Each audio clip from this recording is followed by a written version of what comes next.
بینەرانی بەڕێز ئەم کاتان باش لە بەرنمەیەکی دیکەی تایبەتدا لە بابەتێکی تایبەت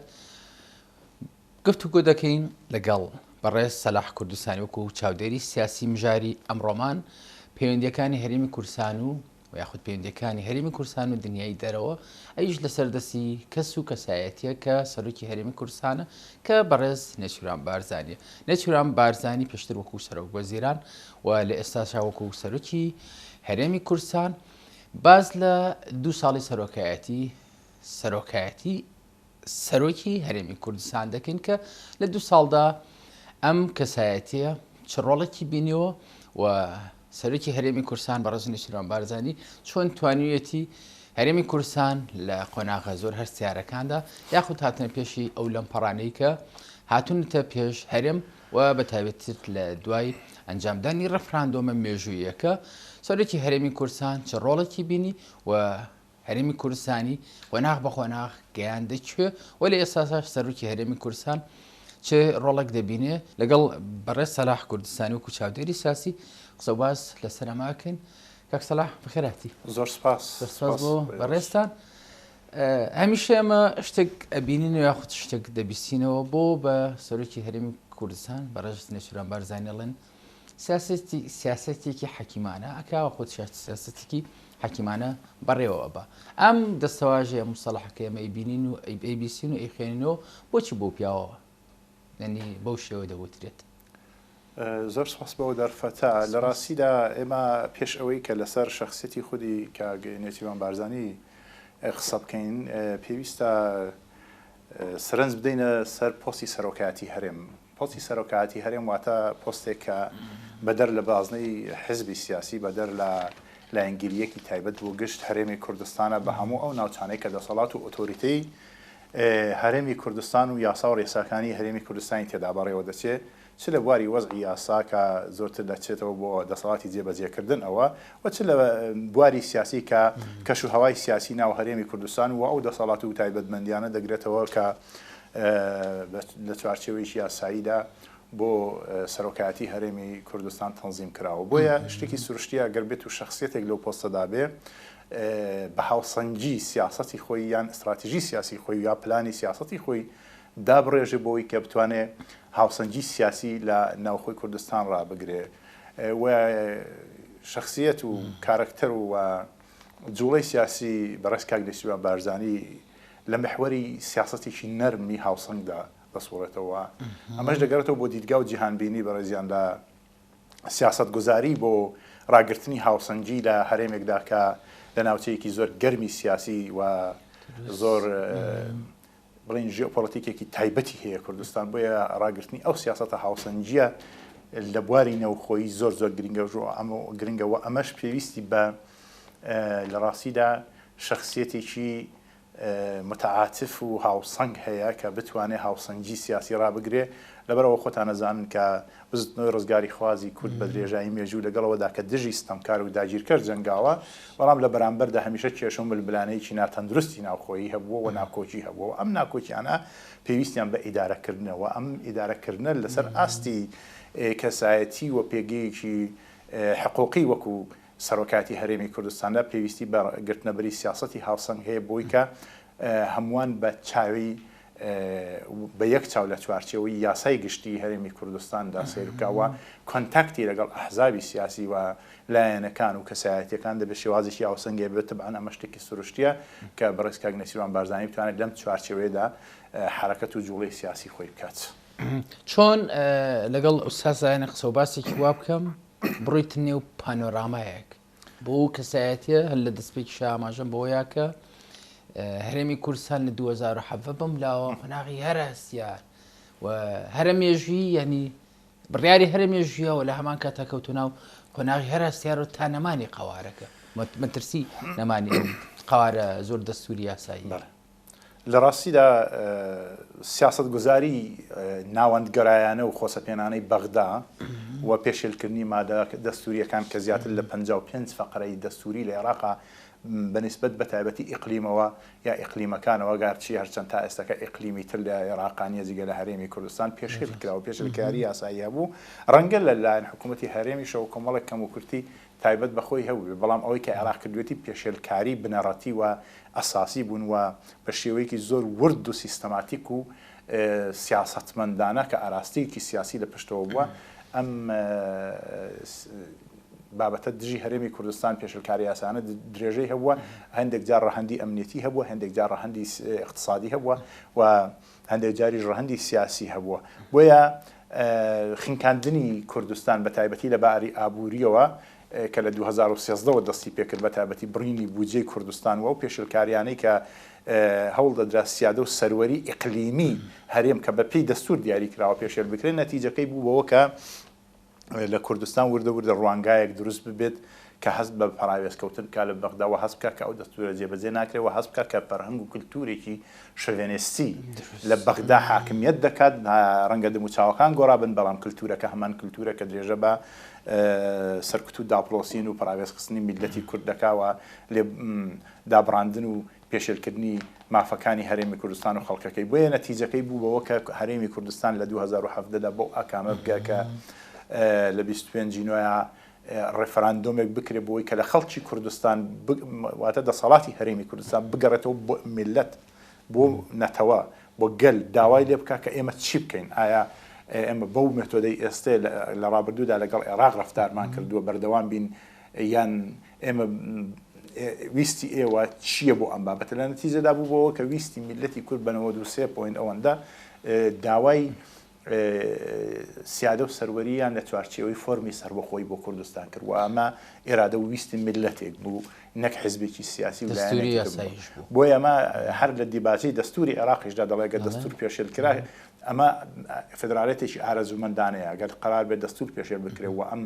عێراق نوێ بەو شێوە فۆرمەی لە دەستورە باسی لێوەکراوە نەچێتە پێشەوەی قلیمەکان بۆیان هەیە بڕیار لەسەر چارەنووسی خۆیان بدەن لە نەتیجە لەسەر بنەمای ئەم پرۆسێسا هەرێمی کوردستان دەسەڵاتی هەرێمی کوردستان پرسی بە گەلی کورد کرد بە هەموو پێکهاتەونەتەوە و مەزهەب و کەمەنەتەوایەتیەکانەوە کە ئێمە لەو چوارچەوەیەدا چ فۆرمێک لە دەسەڵات داوا بکەین کە ئەمە شتێکی دموکراتیک بووە بە پێی یاسای نەتەوەی بۆچی بە وردیاوە چوتە ناو باسەوە دەمەوێت باسی ئەوە بکەم کە نەتیجەکەی بوو بەوەی کە لە کوردستان ڕەفراندۆمێکراکە یاخود ئوستاز من کە وتم بۆچی بچوتە ناو قسە و باسەوە بۆ ئەوە پێشزەمینەی ئەوە بکەم حاڵەتێکی دیپلۆماسی تایبەت لە کوردستان هاتە ئاراوە ئەمێ باسی ئەوە بکەم کە ئەم میلەتی کورد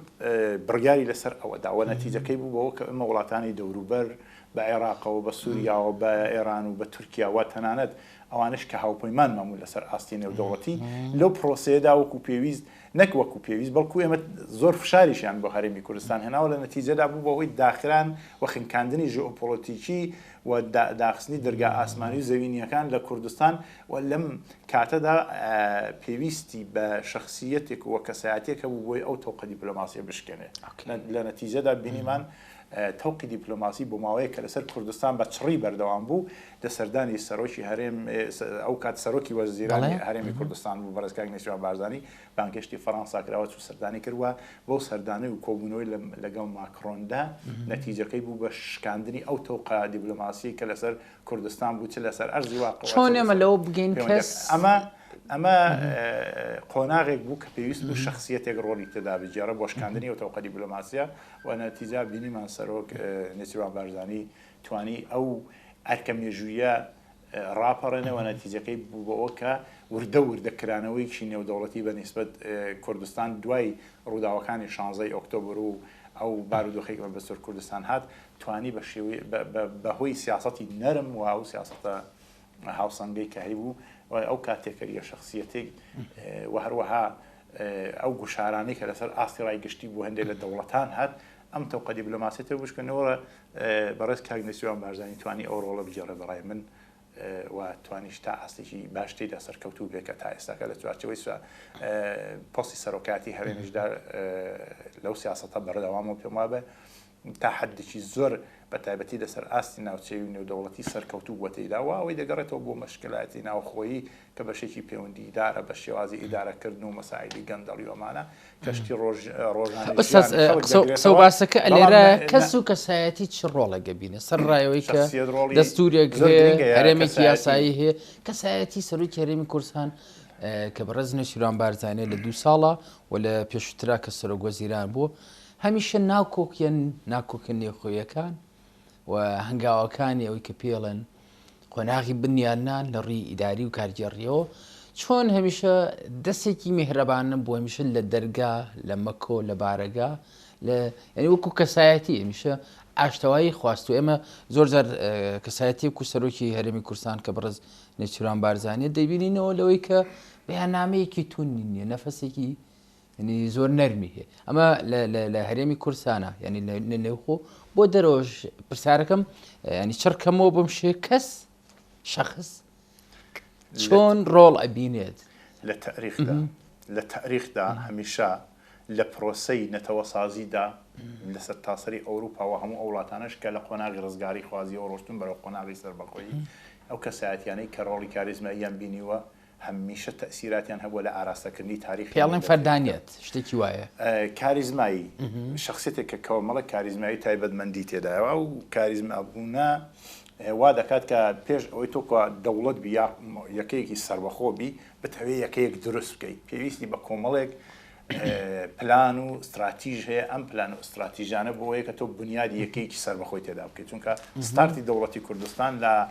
2017 لە 25 نۆ لێدراوە ئەم ستارتەوە ئەم ستارتە پێویستی بەوەیە کە هەموو بناوانەکانی بۆ بشێنیت و شخصیەتێکی هاوسەنگ و سیاسەتمەدارێکی مەتاتیە کارزانەوەتا ڕەش و سپی هەڵنابژێرە یا ڕەژیاسپی بەڵکو لە نێوان ڕەش و سپیدا کۆمەڵێکگا لە نێوان 0 تا کۆمەڵێک ژمارەی تریژ هەیە کە سەرۆک نێچیروان بارزانانی بەڕای من تا ئاستێکی باش دەتوانێت کۆدەکانی ناو ئەو ژمارانەی بینی 0 بخوێنێتەوە هەر نەتیجەی ئەوەشە کە لە ڕاگەاندندا بە شێوەیەکی نەرمتر قسە دەکات لە بەیاننامەکاندا و پێویستیشە بەڕاستی بۆ یەکشێتی ناوخۆیی ئەم سیاسەتە نەرمە پەیڕەو بکرێەوە چونکە سیاسەتی ڕق سیاسەتی کە بەدیلی جیاوازی تێدا نەبێەوە تۆ لە نێوە ئەو بەدیلە جیاوازانەدا باشترین بەدیل هەڵنەبژێری سیاسەتێکی شکست خواردووە بەڵکو بەڕێز کاک نێچیروان بارزانانی لە نێوان چەندین بەدیلدا کە لە بەر دەستیدا دێت دەگەڕێت ئەو بەدیلیان کە باشترە هەڵی دەبژێرە بۆ ئەوەی کە لە ناوخۆی ئەمە هەمیشە مێژووی کوردووە بە با منەوە ئارزی جەنابەت بکەم مێژووی بزوتنەوەی ڕزگاری خوازی کوردووە بۆ تا ئێستا لە هەموو بەشەکانی کوردستانەوە بە هەرێمی کوردستانیشەوە ناکۆچی نێوخۆیی هەمیشە گەورەترین مەترسیوە لەسەر بزوتنەوەکە لەسەر قوارەیەکیش ئەگە لە ئارادا وێ و ئێستش لە هەرێمی کوردستانیشدا لە کاتی ئێستادا نایەکریزی ناوخۆی یەکە گەورەترین مەترسی من ئەلێرا مەترسیەکانی تر دێنە مەرحەلەی دواتر و دواتر و دواتر بەڵکو مەسەلە مەترسیە هەرە سەرێکیەکە مەسەرەی ناکۆچی ناوخۆیە ئەم ناکۆچی پێویستی بە ئیدارەدان هەیەەوە ئیدارەدانی ئەم ناکۆچیانە سیاسەتێکی هاوسەنگی بێ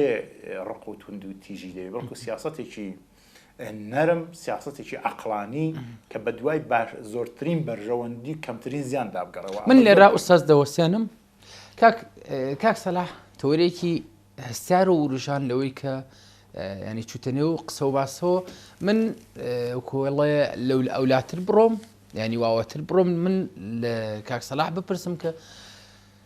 سەرۆکی هەرێمی کوردستان بەڕێز نێچیروان بارزانانی چۆن ئەو قۆناغانە یاخود ئەو لەمپەڕانی تێپەڕاندووە کە لە هەرێمی کوردستانە ئێمە بمانەوێ نەمانەوێت لە ڕووی جۆپۆلیتیکۆ یاخود لە ڕووی جوگرافیاوە ئێمە تەوق دراین بە ڕژێمێک فاشیە ڕژێمێک تۆتالیتارە ڕژێمێک خێڵەکیە خود ئەو حکوومەتانە ئەم پیاوە چۆن لەگەڵ ئەم سۆفت پاوەرانەی ئەوان لەگەڵ نەرمەهێزەکانی ئەوان ئەم هەمیشە دیبلۆماتانە توانیوێت هاوسەنگیەک ڕاگرێت نەزانی چۆنە لە سیاسەتی دەرەوەدا بەتایبەتی لە ئاراسی سیاسەتی دەرەوەدایە لەو گرنگیانی کە لە سیاسەتی دەرەوەی یەکەیەکی سیاسیدا هەنجا ئەو یەکە سیاست دیبلۆماسی ڕاستەوخۆ بێ یا پارا دیبلۆماسی بێ کە زۆرتر هەرێمەکان لەسەر دەمی بەجیهانی بووندا درێژەی پێدەن پارا دیبلۆماسی هەرێمی کوردستان هەرێمێکە کە ژێئۆپۆلیتیکەکەی بووی دیاری دەکات واتە ئەوە نییە کە تۆ ژێئۆپۆلیتیکت هەڵکەوتەیەکی سەختی هەبوو ئاراستی سیاسەتی دەرەوەشت پەیوەندی دیبلۆماسیەکان لەسەر ئاستی دەوڵەتی فێدراڵی لەسەر ئاستی دەوڵەتانی ناوچەکە و لەسەر ئاستی دنیا پەیوەندیەکە کە پێویستی بە وردبینیەک هەیە کە وەک ئەوەی بە کوردی پێی دەڵێن دەبێت هێلکە بەسەر گوریسەوە بەندکەی تێدا ئەمە ئەو بابەتەیە کە هەرێمی کوردستان تێدایە کە چوار لەباری جغرافیا يعني تاوڕادێ مەحاڵە ئەو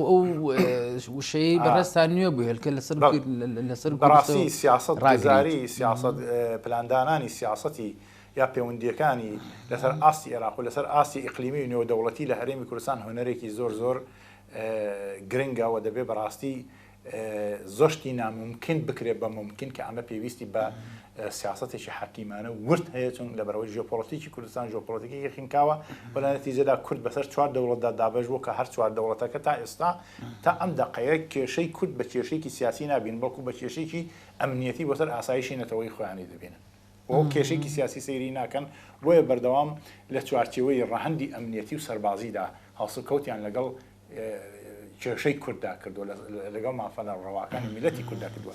تۆ لە ئێستادا قوارەیەکت هەیە کە لە چوارچەوەی دەستوری عێراقا هەیە چۆن بتوانی هاوسەنگی دیبلۆماسی لە چوارچەوەی پارا دیبلۆماسی هەرێمی لە بەرامبەر دیبلۆماسی فەرمی هەرێم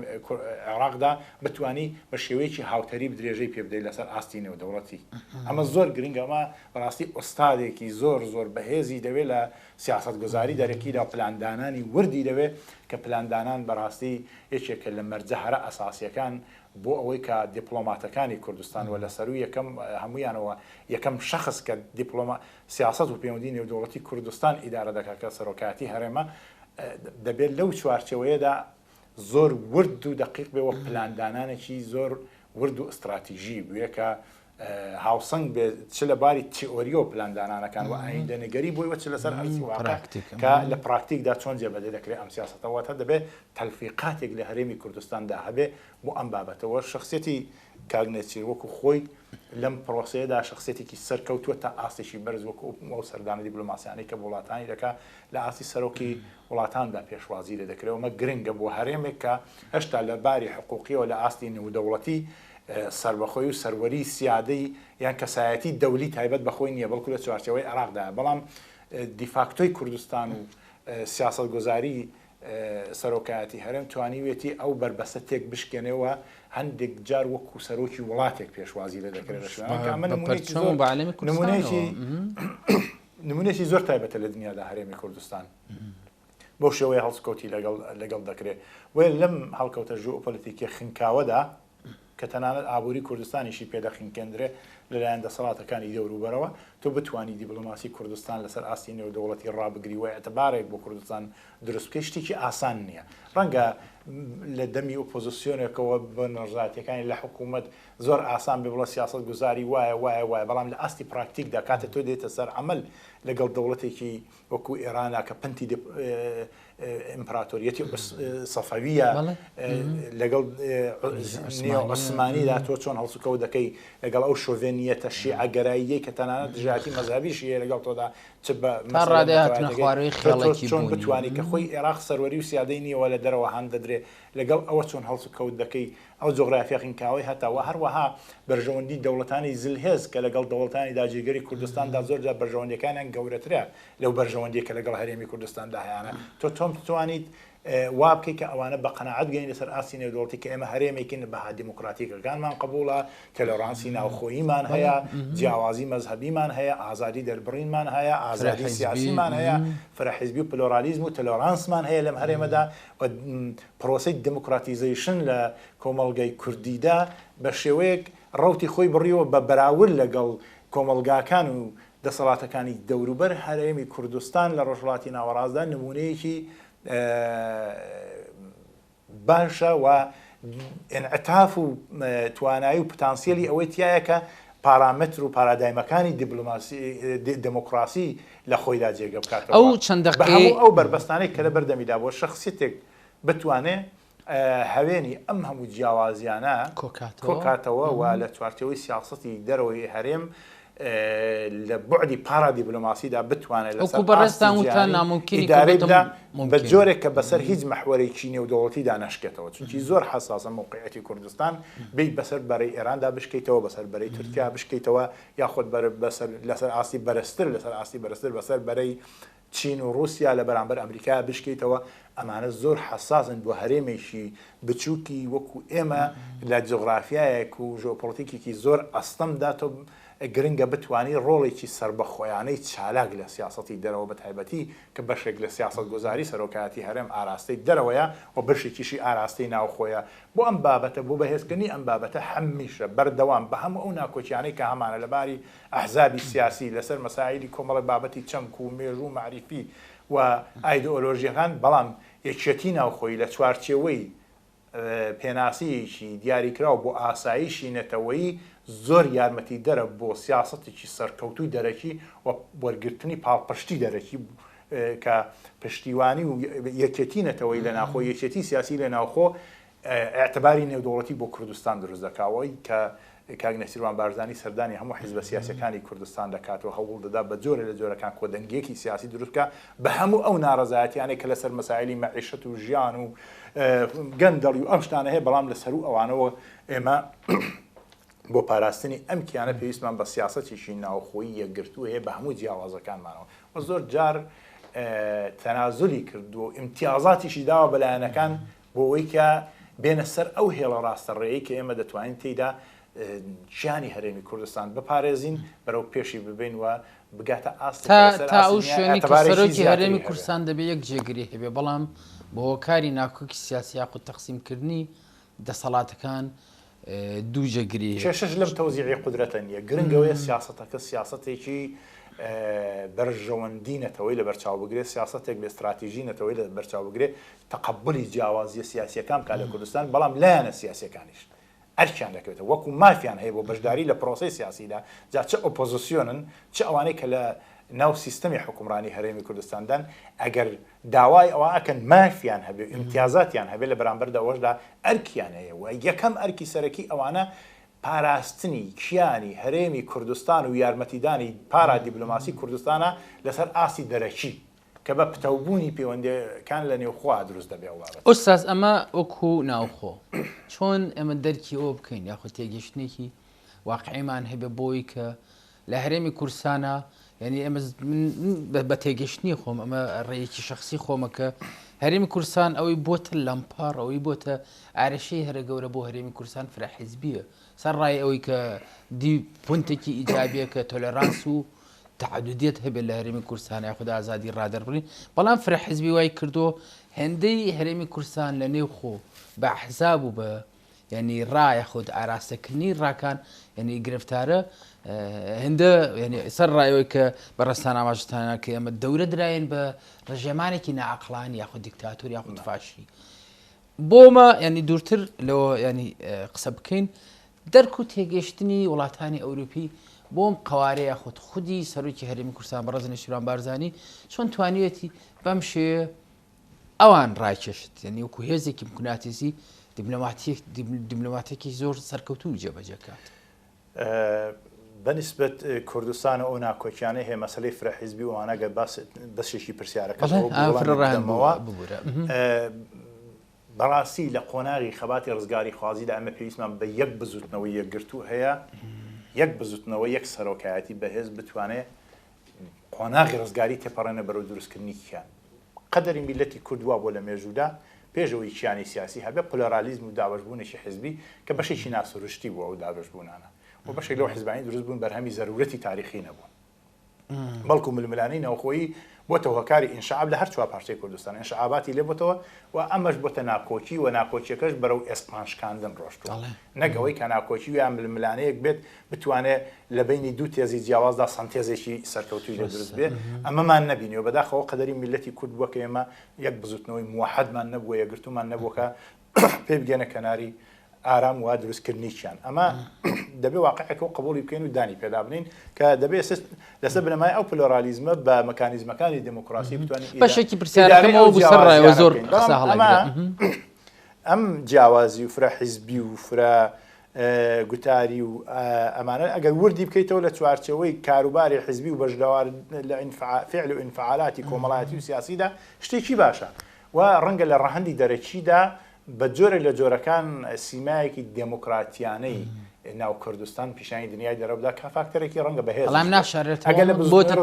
بۆ ئازادی فاکتەرێکی نەگەتیڤ بوو ئەم هەموو حیزبە بەڵام لە ئاستی نێودەوڵەتی کە ئێستای قوارەیەک هەیە لە باشووری کوردستاندا اعتباراتێکی دموکراسیانەی دروست کردووە بۆ کوردستان کە پتانسیڵی ئەوەی تێدا هەیە کە بتوانێت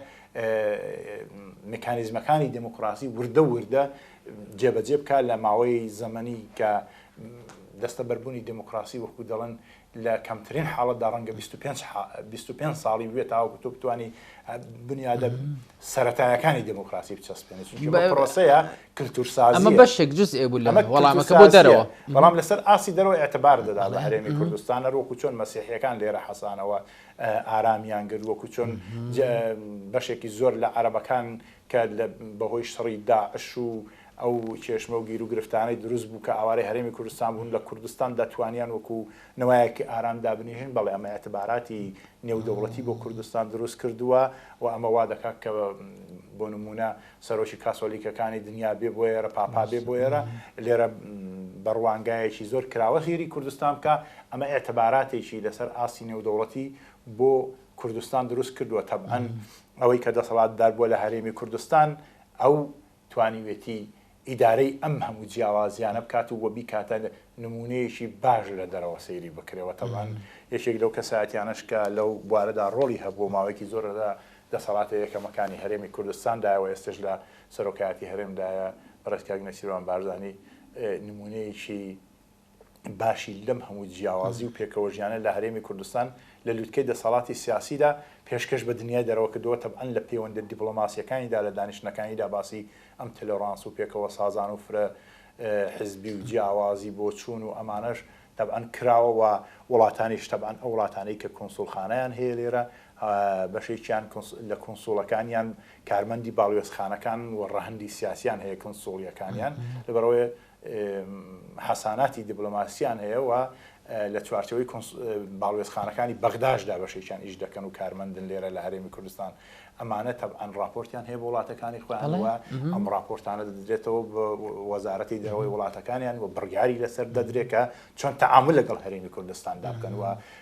هەر چەند لە ناوخۆ سەرکەوتوو بین جیاوازیەکان قبوڵ بکەین و پێکەوە هەڵبکەین لە نەتیجەدا لە چوارچەوەی ئاسایشی نەتەوەییدا یەکگرتوو بین و کۆب بینەوە و ئاراستەی سیاسەتی دەرەوەی هەرێمی کوردستان لە چوارچەوەی پارا دیپلۆماسیدا باشتر پێشکەشی دنیا بکەین ئەمە نەتیجەکەی دەبێتەوەی ئەوەی کە هەرێمی کوردستان اعتبارێکی زیاتر پیدا بکە و ئەو شخصیەتی لە دەسەڵاتی یەکەمی سیاسی کوردستاندایە تەبعەن ڕۆڵێکی هێزگاری گرنگی هەیە لەو بوارەدا و شخصی کاک نەسیروان بارزانیش بە نەزەری من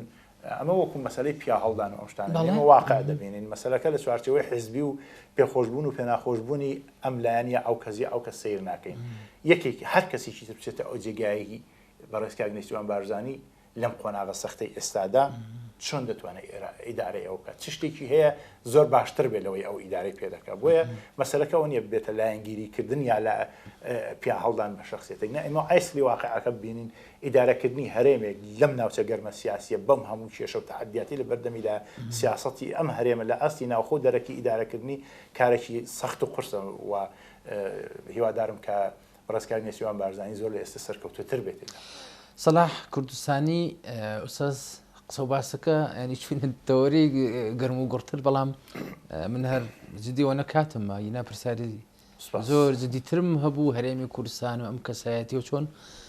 بەو شێوەیە قسە و باسی جدیتر ینی هەڵەگرێت بەڵام من مۆڵەتم هەرەوەنەیە سەلاح کوردستانی وەکو چاودێری سیاسی لەگەڵ مانابووی زۆر بەخێراتیت زۆر سپاس دەکەم تەشەکر بۆ بەڕێستە خۆشەویستان و ئازیزان ئێوەش هەمیشە بەختەوەر و تەندروست بن.